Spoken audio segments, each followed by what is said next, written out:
ডাকসুর ফলাফলে মিশ্র প্রতিক্রিয়া, কেউ কেউ তাজ্জব হয়েছে, আবার অনেকেই খুশি। তারা বললেন, ফলাফল এমনটাই আশা করা হয়েছিল, কারণ বুদ্ধির খেলায় অপরপক্ষ ধরাশিয়া হয়েছে।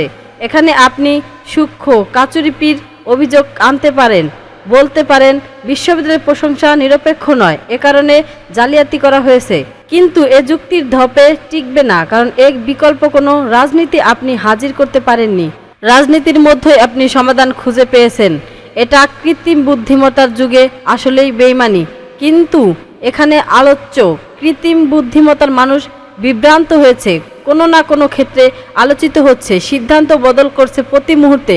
আবেগের কাছে মানুষ নিজের সঁপে দিচ্ছে, বাস বিচার এখানে অনুপস্থিত। ডাকসু নির্বাচনে ইঞ্জিনিয়ারিং যে হয়েছে মতে কোনো সন্দেহ নেই। এ সময় গড়াচ্ছে ততই নানান খবর আসছে। একজন নারী ভোটার সামাজিক যোগাযোগ মাধ্যমে বলেছেন তিনি বাকের মজুমদারকে ভোট দিয়েছেন, অথচ গণনার সময় দেখা গেল তিনি পেয়েছেন 0 ভোট। এটা কি করে সম্ভব? তাহলে কি ভোট গণনার ইভিএম এর ছায়া রয়েছে? যাই হোক, নবম দশকের রাজনীতি দিয়ে কৃত্রিম বুদ্ধিমত্তার সঙ্গে লড়াই করা সম্ভব নয়, এটা বোঝার ক্ষমতা অপরপক্ষের মধ্যেই ছিল না।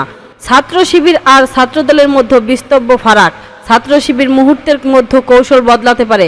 ভয়ঙ্কর এবং কৌশল গ্রহণ করেছিলেন আওয়ামী লীগ এর জামানায়। শেখ হাসিনার একনায়নতান্ত্রিক শাসনের মধ্যে তারা অবিশ্বাস্য। ছাত্রলীগের মূল স্রোত এটা ছিল দলীয় সিদ্ধান্ত।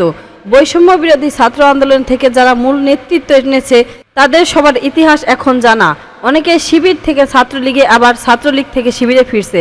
হাসিনার 16 বছরের শাসনে ছাত্রদলের কোনো অস্তিত্বই ছিল না, না ছিল কমিটি, না ছিল বিচ্ছিন্ন অবস্থান। শুধু জুটিকা মিছিল নিয়েই জানানো দেওয়া হয়েছিল আমরা আছি। ঢাকা বিশ্ববিদ্যালয়ের চত্বরে ছাত্রদলের কোনো নাম নিশানাই ছিল না। শেখ হাসিনা জাতীয়বাদী শক্তিকেই মূল টার্গেট পরিণত করেছিলেন। এতটা স্পষ্ট যে 2023 সনের 28শে অক্টোবর বিএনপির বিশাল জনসভায় ভেঙে দিল হাসিনার প্রশাসন। কিন্তু এখনই দিনের ব্যয় পাহাড় রায় অনুষ্ঠিত হয় জামায়াতের জনসভা। কত কিছুর পরও বিএনপির নেতারা ব্যক্তিত্ব বিস্তৃতের তাদের রাজনীতির সীমাবদ্ধ রেখেছিলেন। পরিণতিতে এমন সামান্যতম কৌশলের কাছেই হেরে যাচ্ছেন। ঘর রয়েছে অগোছালো, অথচ বিপ্লবের ফসল ঘরে তুলতে চাচ্ছেন না পুরনো মার পেঁচে। এটা যে হবার নয় তা তো ডাকসুতে দেখা গেল। বলা বলি হচ্ছে ছাত্রলীগের ভোট কারা পেল? অনেকেই বলছে সহজ হিসাব, শিবিরের তারা ভোট দিয়েছে তাদের নতুন ন্যারেটিভে। তারা দেখাতে চান দুনিয়াতে আমাদের পতনের পর বাংলাদেশের জঙ্গি রাষ্ট্রে পরিণত হয়েছে। কেউ কেউ হয়তো বলছেন তাহলে যে জগন্নাথ হলে আমরা অন্য চিত্র দেখলাম।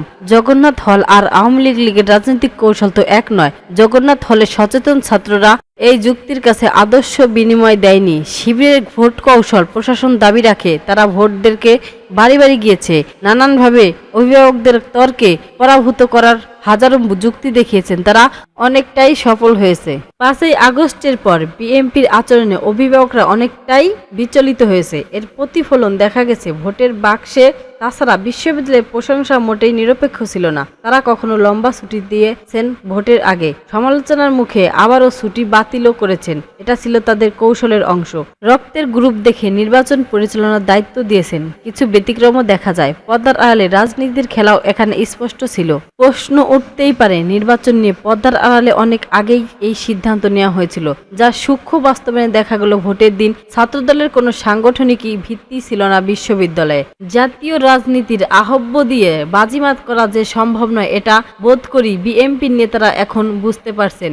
এর মধ্যে নিজেদের ভেতরে কোন দল কতটা প্রবণ ছিল যে প্রকাশ্যে কেউ কেউ ক্যাম্পেইন চালিয়েছেন। নানান সমালোচনাই ছিল তাদের মুখে। সামাজিক যোগাযোগ মাধ্যমে মুখ্য ভূমিকা রেখেছেন এই নির্বাচনে। এর পেছনে শিবির অভিভাবকদের ছিল হাত খোলা। এমনকি প্রিন্ট মিডিয়াতেও দেখা গেল একতরফা প্রতারণা। যারা একদিন জামায়াত শিবিরের নাম শুনতে পারতেন না, তাদের আচরণ ছিল চোখের পড়ার মতো।